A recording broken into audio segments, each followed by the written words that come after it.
Hi everyone. This will be a continuation video to the one I did a few months ago called How to Lose an Audition Like a Pro. We had one of our subscribers, Nathan, send in his winning audition recording for an opera orchestra and asked me to review his recording in a similar manner to how I did my own audition recording. A little bit of background on Nathan. He's a bass player. He studied with Catalin Rotaru and is currently a freelance bassist in the southwestern United States. He has had some previous audition success and has played with many different orchestras at various levels. Similar to the previous video, we will go through each excerpt one at a time and highlight the things that he did well and where he can improve each excerpt. He did win this audition, so obviously there are many more highs than lows, but there is always some room for improvement. In each of the excerpts, I went through and highlighted some places that were of note to me. Blue would be for something I found very strong and positive. Yellow would be for a small mistake. And red would be for a more serious mistake. Most of this could have been highlighted blue, but I just wanted to pick out exceptional parts. After reviewing his recording, we'll go through some of what Nathan did to prepare for this audition. Being that this was for an opera orchestra, all of the excerpts came from operas. The solos, however, were the same as a standard orchestra audition, a Bach movement and a concerto exposition. The first piece we have is his Bach selection, the bourres from Cello Suite 3.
Throughout this one, Nathan had a strong articulation and style, as well as nice ornamentation and strong musical direction. However, there were several technical errors and slip-ups that occurred throughout. Nathan told me that this was due to his end pin sliding on the floor. This always tends to happen in the worst possible moments. I've had something similar happen to me at one point. I was playing a concerto in front of the string department during my undergrad and had my bass slip out in the middle of it. I had to stop playing and everybody was staring at me. It was pretty awkward. At least Nathan was behind a screen for this. From this, I took as a lesson to always carry a strap with me. This is really important if you play cello or bass, and I attach mine to my stool because I'm so paranoid about it. The committee probably chalked this up to nerves and allowed the technical issues to slide because of the other strong musical elements. Nathan did mention to me that he was able to play the rest of his round very loose because he felt as though his audition was already over, because the Bach did not go as well as he wanted it to. But it certainly goes up from here. The next piece we have is the Marriage of Figaro Overture.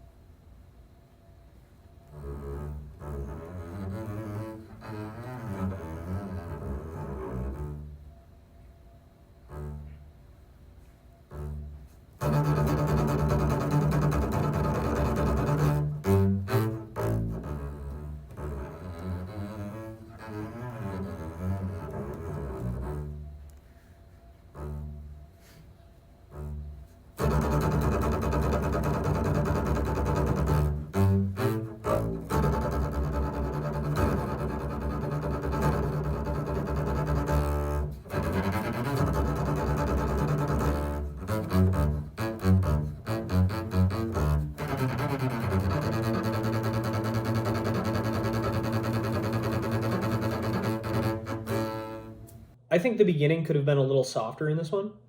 However, he makes up for that with a strong dynamic shift from piano to fortissimo in the next line.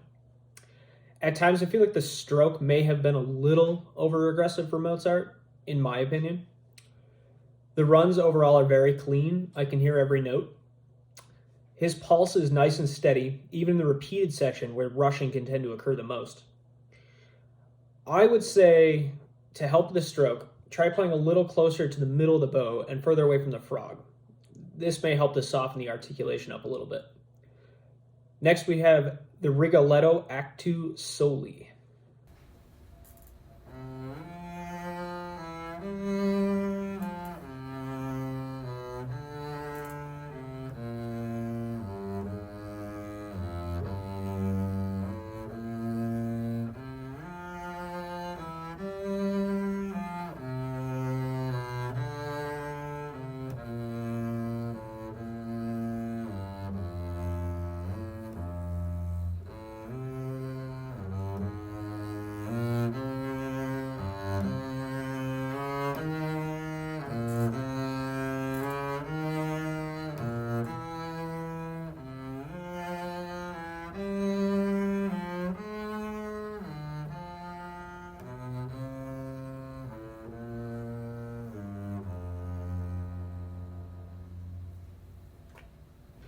Throughout this one, he had great dynamics and phrasing. I especially like how he gets the accents out with bow speed and vibrato instead of just putting a hard front on the notes.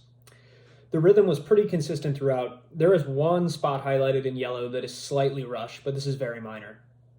This one can end up sounding as if it was in 6/8 and tripleted if you're not careful, but his subdivision is very consistent. The intonation is also really nice, which is especially important in this one because it is a duet with the cello in octaves. And if you are out of tune, the cellist will sound out of tune. And then they will not be very happy with you. The next one we have is the Wagner Ride of the Valkyrie.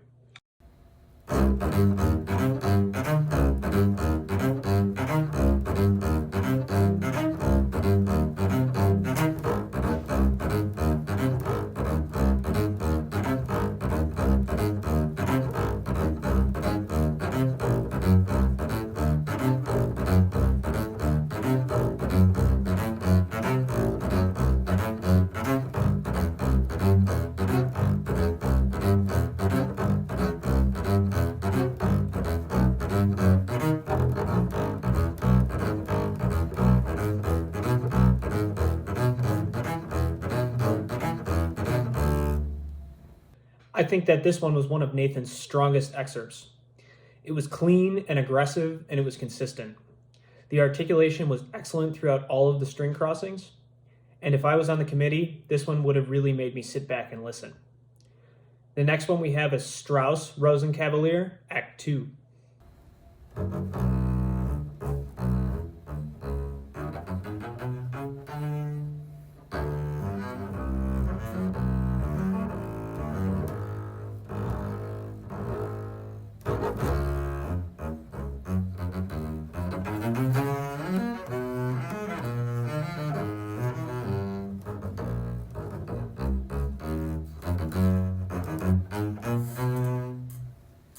The articulation in the beginning was very nice. The off-the-string eighths were quite clean. 7 measures in, I think the dynamic starts a little too loud, and he plays an accent that wasn't written. However, he nails the most difficult lick in the beginning of the 3rd line. Strauss is really not nice to his bass players, but he does a really good job with this one. The next one we have is the Barber of Seville Overture Excerpt C.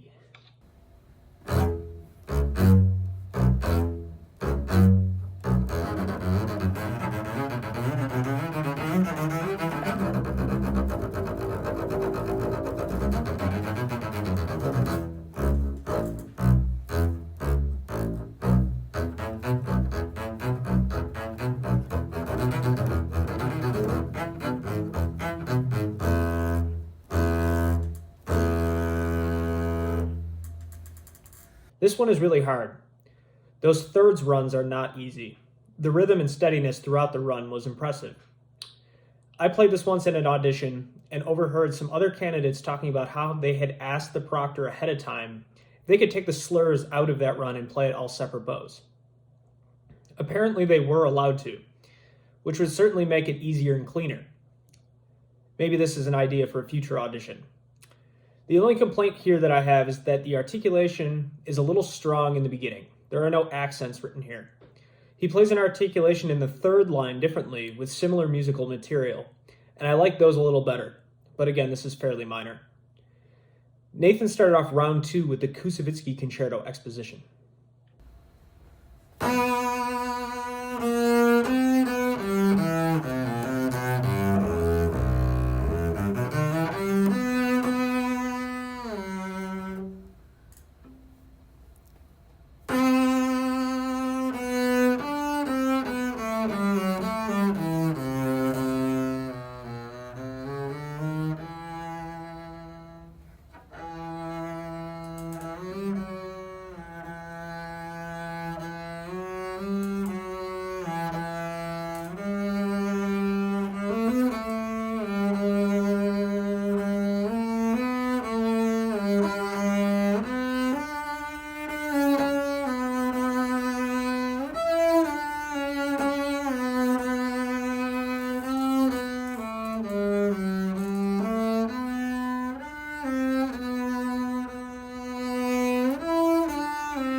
I really like the sound that he gets right away.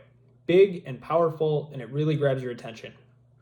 The pacing through the 2 cadenza sections were really nice. It is typical to take time through these as the accompaniment drops out here. I wish he could have played a little longer. This isn't a traditional sonata form, so it's somewhat difficult to determine where the exposition ends and the development begins. The amount he did play was very effective, and at the end I was wanting more. This is probably what the committee was thinking as well.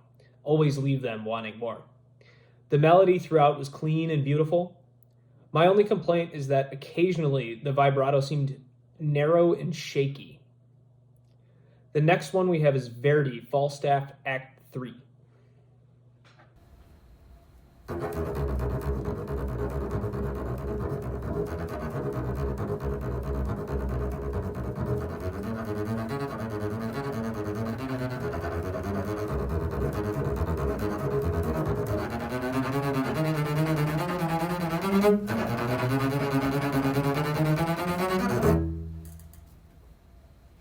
I think this one could have started a little softer, but overall it was clean, and I personally liked the stroke and the sound that he was getting. The phrasing on the way up, the crescendo, was very nice and very effective. He was asked to play this excerpt again, which can sometimes happen in an audition if the committee doesn't necessarily agree with your musical interpretation or if they want to test your flexibility. So he was asked to play slightly slower and a little more off the string, and he did make the difference.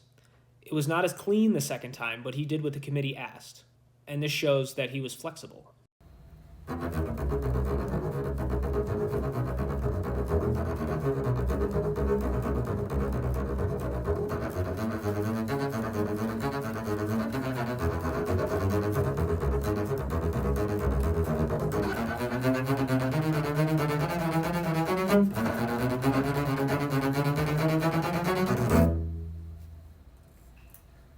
The next one we have is Verdi, Othello.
The counting of rests in this one was not always accurate. There are different ideas on how long you should count rests in an audition. I've always been told to count these ones, but that can vary depending on the opinion of who is listening. To someone listening, because there is a long pause, they could have interpreted this as you counting the rests, but counting them incorrectly. If you aren't going to count them, take less time between the phrases. If you are going to count them, be sure that it is accurate. This may or may not be a big deal depending on who you are playing for. Obviously, in this case, the committee didn't mind it. The intonation on the C flat was a little off, but he managed to quickly correct it. I found the morendo to be very nice. Morendo means dying away, and I could really tell that through his sound. In my opinion, the E flats on the second last line could have been played a little longer. I think I would play them up, down, up instead of up, up, up, but this is just a matter of taste. His accelerando was great, and his sound was really strong towards the end. The next one we have is Rigoletto Act 1.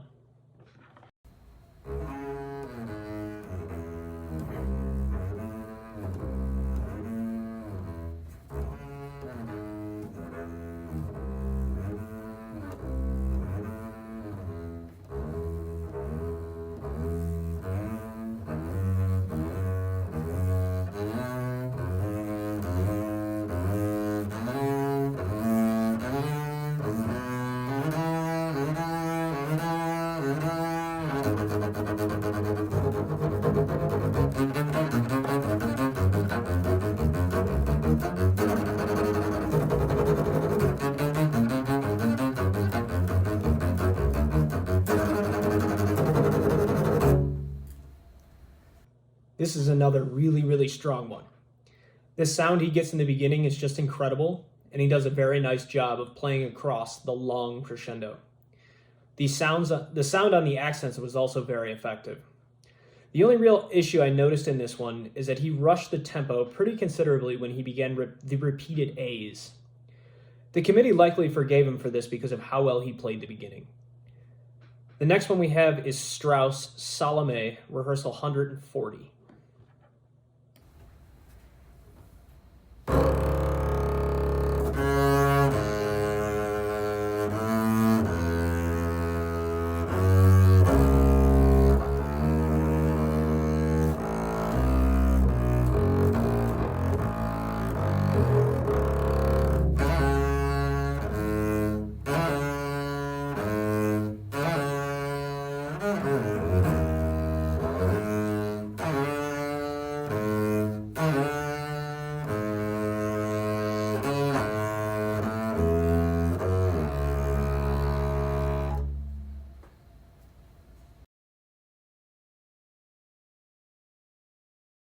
The low C sharp was crazy. It was a great sound, very Strauss. And the super hard C sharp minor lick was really nice. This is another example of Strauss not being very nice to his bass players. Most of his music is very hard to play, whether it's his orchestral work or his opera work. There's a bit of an issue with the pulse in the fourth measure and through the triplets afterwards. The 16th sounded more like eighth note triplets, and overall the pulse varies a little in this one. Try practicing with the metronome, but with the beats set really far apart, like on the downbeat of every other measure. This will force you to get your pulse consistent without having the metronome there to rely on every single beat. The next one we have is the Barber of Seville Overture, Excerpt A.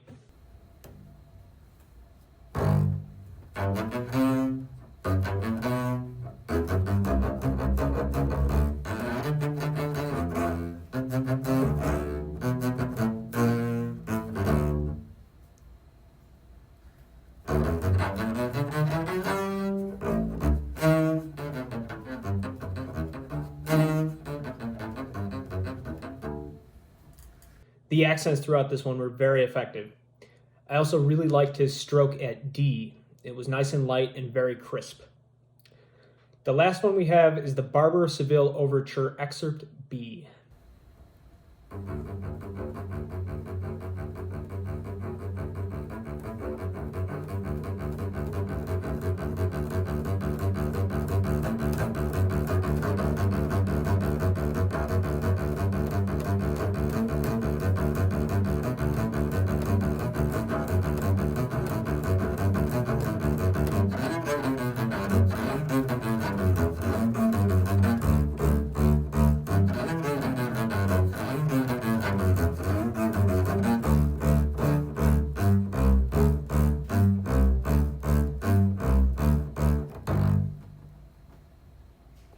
The dynamics and the phrasing in this one was excellent.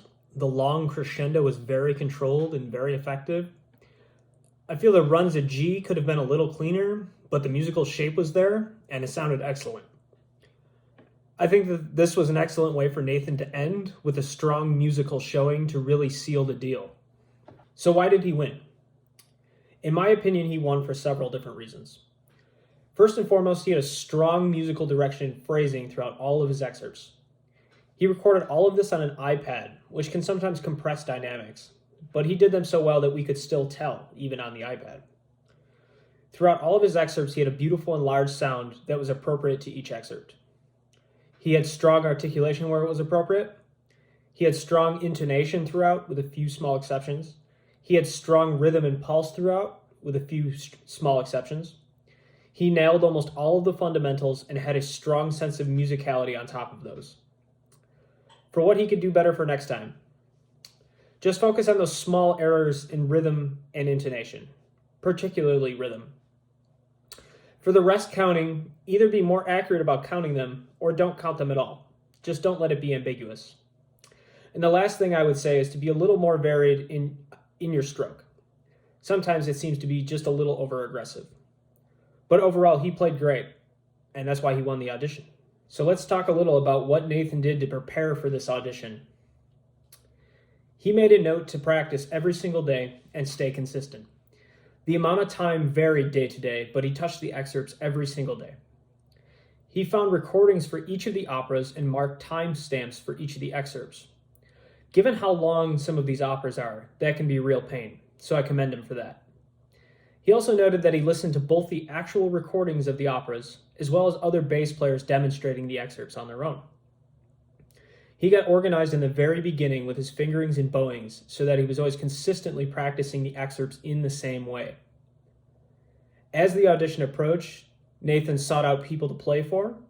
He played for his former teachers, his colleagues, and even his parents, both to get musical feedback and to settle his nerves leading up to the audition.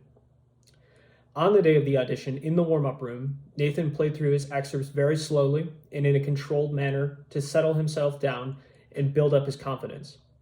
He noted that doing this before the audition would help him not to rush the excerpts in the audition.